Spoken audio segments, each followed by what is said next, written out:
Bismillahirrahmanirrahim. Assalamualaikum warahmatullahi wabarakatuh dan selamat sore kepada seluruh pemirsa rakyat Indonesia dimanapun berada, baik dalam dan luar negeri. Hari ini kami tergabung daripada Aliansi Buruh yang berada di sektor tekstil, garment, sepatu dan kulit. Hari ini akan menyampaikan siaran pers terkait persoalan pengupahan yang terjadi di sektor TGSL ini yang amat sangat diskriminatif dan tidak manusiawi. Dan kami akan menyampaikan siaran pers kami dan nanti kawan-kawan akan menyampaikan secara bergantian. Siaran pers Serikat Buruh, Serikat Pekerja Sektor TGSL Indonesia. Upah yang sama untuk merek yang sama. Jakarta, 19 Januari 2025. Industri alas kaki, garment, tekstil dan kulit. TGSL merupakan sektor industri berorientasi ekspor yang selama ini menjadi salah satu penopang utama industri manufaktur nasional. Jutaan buruh di sektor ini telah bekerja dalam ritme produksi tinggi dan disiplin ketat untuk menghasilkan keuntungan besar perusahaan multinasional dan pemegang merek brands global melalui rantai pasok produksi yang panjang, timpang, dan eksploitatif. Nih, paragraf kedua. Namun dalam penetapan upah tahun 2026, buruh sektor TGSL justru menjadi korban kebijakan yang tidak adil. Di berbagai daerah, buruh tidak memperoleh kenaikan upah sektoral kabupaten maupun kota. Meskipun produktivitas terus meningkat,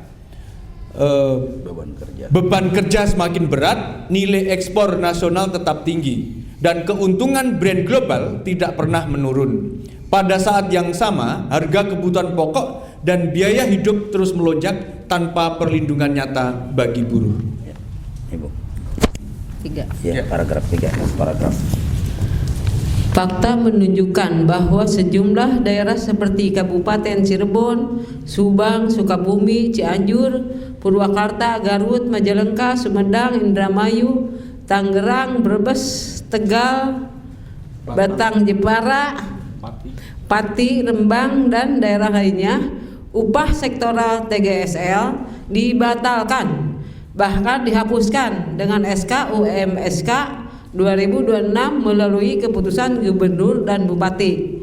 Kebijakan ini secara terang-terangan mengorbankan buruh demi stabilitas biaya produksi dan kepentingan investasi. Ironis dan tidak stabil, tidak adil, karena dalam setiap momentum perjuangan kenaikan upah, buruh sektor TGSL justru menjadi kekuatan utama mobilisasi massa. Namun keberanian mereka seringkali disisihkan dalam meja perundingan, baik oleh unsur pemerintah maupun oleh sebagian aliansi buruh sendiri, dengan stigma bahwa sektor TGSL bukan sektor unggulan yang layak diperjuangkan secara maksimal. Situasi ini memperlihatkan ketimpangan struktural dalam rantai nilai global, di mana beban krisis efisiensi dan tekanan biaya produksi sepenuhnya ditimpakan kepada buruh. Sementara itu, pemegang merek global tetap mengamankan margin dan keuntungan besar dengan berlindung di balik regulasi negara dan kebijakan upah murah. Apalagi mengingat jika dimanapun di Belanda, itu produksi di Indonesia tetap saja adalah sebagai buatan Indonesia atau made in Indonesia, sehingga harga pasarnya juga sama, tetapi upah yang diterima para buruh tidak sama antar daerah. Ya. Ini ya. Atas dasar kondisi tersebut, konsolidasi Serikat Buruh Sektor TGSL merupakan kebutuhan mendesak untuk menyatukan kekuatan dan merumuskan strategi perjuangan kenaikan upah. Harus menyasar secara nasional. Arah perjuangan tidak boleh berhenti pada pemerintah daerah semata, tetapi harus menyasar langsung pemegang merek dalam kurung brands atau brand sebagai aktor utama yang mengendalikan harga kontrak produksi dan standar upah di pabrik pemasok. Sebagai bentuk perjuangan dan tuntutan pertanggungjawaban buruh sektor TGSL akan melakukan aksi unjuk rasa pada 21 Januari 2026 di kantor pusat Nike, Adidas, dan Kementerian Ketenagakerjaan Republik Indonesia. Aksi ini merupakan pesan tegas bahwa buruh menolak terus menjadi korban dalam rantai pasok global yang tidak adil. Upah layak adalah hak buruh. Keuntungan besar brand global harus dibayar dengan tanggung jawab. Untuk itu, Serikat Buruh Sektor TGSL Indonesia mendesak, mungkin teman-teman bisa ikutin ya. 1. Pemilik merek atau brand dan supplier secara bersama tanggung renteng bersama untuk memberlakukan upah yang sama untuk merek yang sama. 2.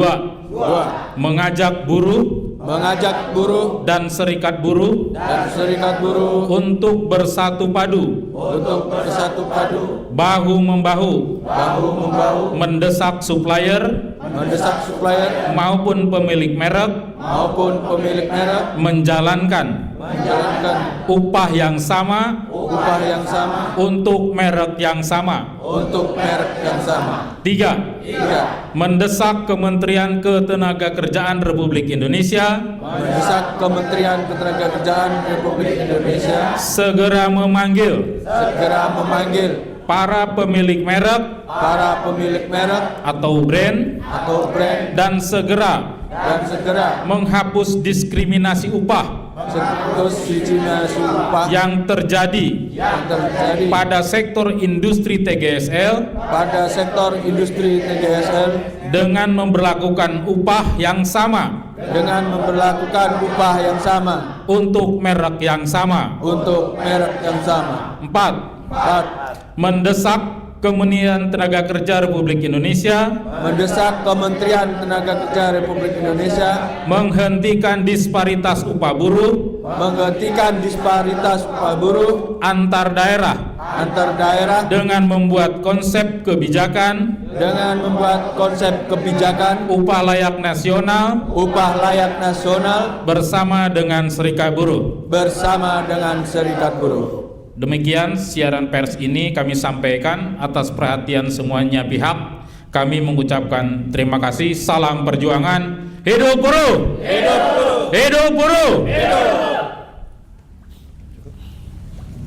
Oke, terima kasih para pemirsa dimanapun berada, baik dalam dan luar negeri. Itu tadi siaran pers yang disampaikan oleh perwakilan daripada buruh yang akan turun pada tanggal. Ingat ya, sekali lagi saya ingatkan, akan turun aksi pada tanggal 21 Juni hari Rabu tanggal 21 Januari 2026 di kantor Nike dan Adidas juga akan mendatangi Kementerian Ketenagakerjaan Republik Indonesia.